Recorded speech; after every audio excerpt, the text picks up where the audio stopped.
Hi, this is Tutor Nick P, and this is noun phrase 460. The noun phrase today is soundbite. Okay, somebody wants a screenshot. Do it right now. Let's go right to it. If a person says something is a soundbite, it is a short, brief, recorded statement online, especially one easily remembered by someone famous on a TV news or radio program.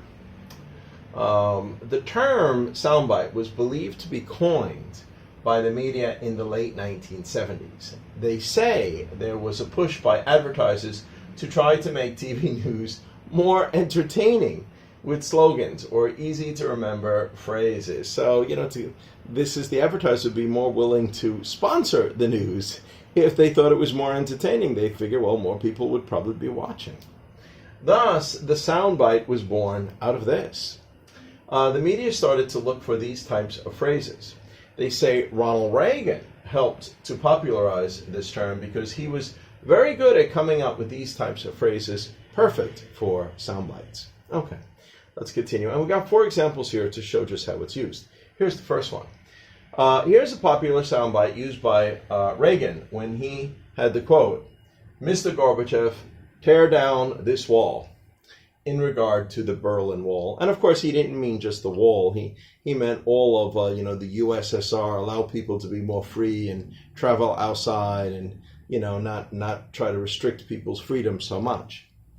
All right, number 2. Sound bites are often selected to create sensationalism in the news. Good. Number 3. Many news sites may use sound bites in a biased way, especially if taken out of context or edited in an unfair way.